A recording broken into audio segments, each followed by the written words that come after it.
आज खबरों का दिन रहा। आज एक बड़ी खबर और बड़ा झटका कहें तो गुजरात सरकार को लगा, क्योंकि बिल्किस बानो केस में एक नया मोड़ सामने आया। उन दोषियों को, उन 11 दोषियों को जिनको रिहा कर दिया गया था, उन्हें अब 2 हफ्ते के अंदर ही वापस सरेंडर करना होगा। अधिकार का गलत इस्तेमाल किया गया, ये सख्त टिप्पणी कोर्ट की रही, बगैर सोचे समझे सजा की माफी कर दी गई। और ये अधिकार गुजरात सरकार के पास था ही नहीं, क्योंकि पूरा ट्रायल, पूरी सुनवाई, जेल, ये सब कुछ महाराष्ट्र में हुआ। तो ये महाराष्ट्र सरकार के अधिकार क्षेत्र में आता है कि अगर आप रिहाई का फैसला ले भी रहे हैं तो वहीं से ये फैसला होना चाहिए। गुजरात सरकार से कोर्ट ने सख्त ये भी पूछा कि आखिरकार ये फैसला आपने लिया किस आधार पर, जिसका जवाब कोर्ट के सामने नहीं रख पाई गुजरात सरकार। और एक बड़ा झटका सरकार को।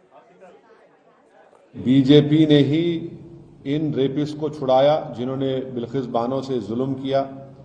बीजेपी के लोगों ने उनके गलों में गुलाब का हार डाला और इससे बीजेपी की महिलाओं के लिए जो लड़ाई है, जो इंसाफ की बात करती है, वो बीजेपी एक्सपोज हो जाती है। बीजेपी की सरकार ने इनको छोड़ा, और क्यों छोड़ा? इलेक्शन से पहले छोड़ा, गुजरात के विधानसभा के चुनाव से पहले।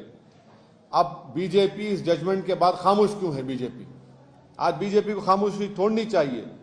हम ये डिमांड करते हैं कि बीजेपी और नरेंद्र मोदी की सरकार बिल्किस बानो से माफी चाहे। जजमेंट में जो प्राथमिक मुद्दे सामने आए हैं, इसमें गुजरात सरकार का जो एक बिल्कुल गलत रोल था, और यहाँ तक सुप्रीम कोर्ट की टिप्पणी ने एक फ्रॉड डॉक्यूमेंट के बारे में भी बातचीत की। उन्होंने कहा पिटिशनर साफ हाथ से नहीं आए। तो ये जो एक टिप्पणी है, इसमें तो निश्चित रूप पर गुजरात सरकार पर तो एक थप्पड़ तो मारा ही मारा है। लेकिन इसके साथ साथ ये भी हमें याद रखना चाहिए कि होम मिनिस्ट्री की इजाजत से ये सब कुछ हुआ। तो सुप्रीम कोर्ट की सख्त टिप्पणी के बाद अब राजनीति शुरू हो गई। लेकिन कब क्या क्या हुआ?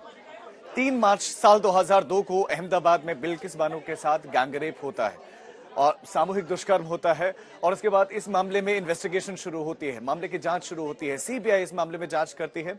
साल 2003 में सीबीआई इस मामले की जांच करती है, जो कि बहुत लंबा ही चला। फिर उसके बाद साल 2008 में जाकर 13 आरोपी इसमें दोषी करार दिए जाते हैं।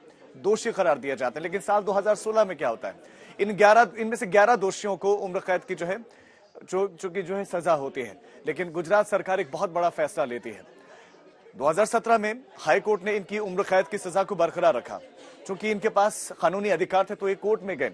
फिर 15 अगस्त साल 2022 को 11 ही दोषियों को रिहा कर दिया जाता है, इनकी सजा को माफ कर दिया जाता है। सुप्रीम कोर्ट में इस मामले को ले जाया गया। 8 फरवरी 2024 को सजा माफी का आदेश, 8 जनवरी 2024 को सजा माफी का जो आदेश है वो रद्द कर दिया गया सुप्रीम कोर्ट ने। और साथ ही सुप्रीम कोर्ट की तरफ से बहुत सारी टिप्पणियां की गई कि ये जो है सुप्रीम कोर्ट का जो फैसला था उसके खिलाफ जाकर दिया गया और गुजरात सरकार को इसका अधिकार भी नहीं था। कोर्ट ने इस बात पर बहुत ध्यान दिया कि भाई ये लोगों को लिबर्टी मिल चुकी है।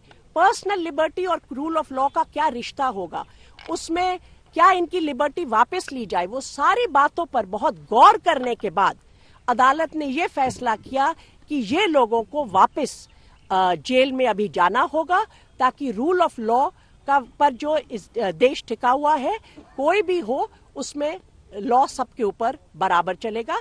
और उन्होंने ये भी आश्चर्य प्रकट किया कि गुजरात स्टेट ने इस तरह क्यों इस मामले में एक्ट किया। जो पार्डन इनको दी गई थी, जो राहत इन्हें दी गई थी हत्यारों को, बलात्कारियों को, उसके बाद एक पार्टी से जुड़े हुए लोगों ने उनका माल्यार्पण किया, उनका स्वागत किया। यह देखकर रोंगटे खड़े हो जाते थे कि इस देश में आजादी के 75 साल बाद जब हम अमृत महोत्सव मना रहे हैं, तब भी ऐसा संभव है।